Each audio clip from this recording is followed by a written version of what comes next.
पहिली भेट जी झाली ना ती मला वाटलं नव्हतं की स्वप्नात भेटू शकते. जो कोण बाईक राईड करतो त्याच्या होणाऱ्या बायकोसोबत की कसं आहे तिला ती भेटायला खास करून अलिबागवरून आली होती मला.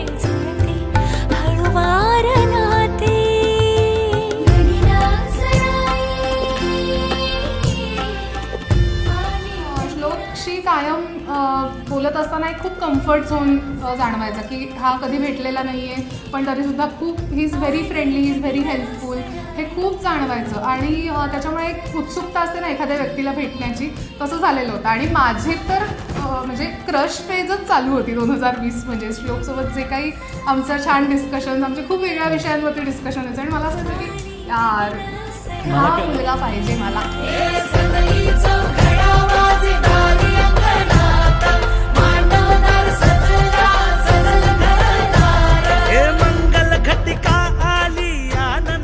पर्सनली आमचं लहानपणापासून फार काही पटत नव्हतं, त्यामुळे मी आज अगदी खूप हॅपी आहे की तिचं लग्न झालं आहे.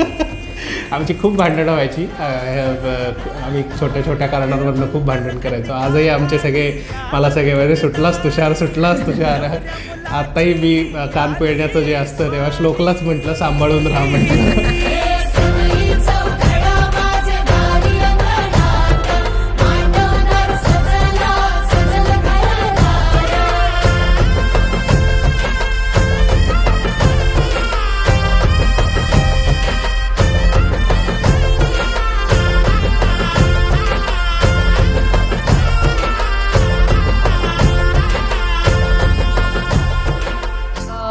त्यांची मैत्री होती आणि त्या मैत्रीचं रूपांतर आपोआप प्रेमात झालं आणि तिने ते कन्फेस केलं होतं. त्यावेळेला सुद्धा मी तिथे होते जेव्हा ती कन्फेस करून आली होती ॲक्च्युली. आणि त्याच्यानंतरचा त्याचा रिस्पॉन्स काय असणार आहे ह्याच्यासाठी आम्ही दोघी पण आतुर होतो. आणि मग नंतर त्यांनी ते ॲक्सेप्ट करणं आणि मग ते फुलत गेलं. 7 जन्मासाठी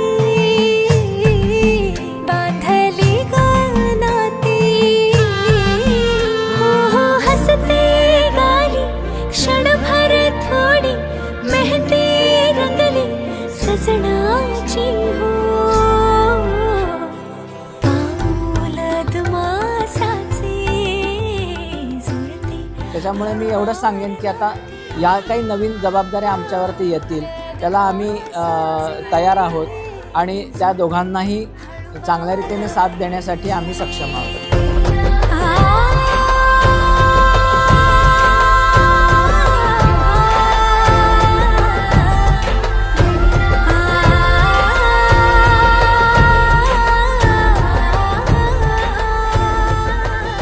आणि 2 कुटुंब एकत्र येत आहेत म्हणून सगळ्या गोष्टी आपल्या मनासारख्या नाही घडल्या तरी आपलं लग्न आपल्या मनाप्रमाणे झालं याच्यासारखी दुसरी जमेची बाजू दुसरी असूच शकत नाही. हे लक्षात ठेवून कायम एकामेकाची साथ द्या.